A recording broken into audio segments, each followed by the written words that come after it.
Linggo-linggo ang pagdating ng supply ng binebentang gulay ni Rowena sa Pili Public Market. Mula pa umano ito sa Baguio, kaya nangangamba siya na dahil sa patuloy na pagsirit ng presyo ng produktong petrolyo ay tumaas rin ang presyo ng gulay. Dahil sa pagtaas ng gasolina, siguro lahat ng mga product ngayon na darating, tataas na sila lahat. Yung mga bagyo, yung mga local.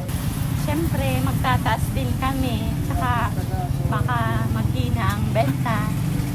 Kaugnay ng lumalalang tensyon sa Middle East, naglatag na ng mga paghahanda ang pamalaan. Ayon kay Pangulong Ferdinand Marcos Jr., kabilang dito ang planong pansamantalang kapangyarihang ibibigay sa kanya ng Kongreso para sa pagtapyas ng excise tax ng produktong petrolyo. Maliban pa rito ang pag-amyenda ng Biofuels Act of 2016 and fuel subsidy maging cash transfer sa mga apektadong sektor. Suportado ito ng gobernador lalo't na't ang mga nasa laylayan ng unang maapektuhan ng pagtaas ng presyo ng langis. Nauna na rin nakapaghanda ang Kamsur sa fuel efficiency and cost-cutting measures para makatipid.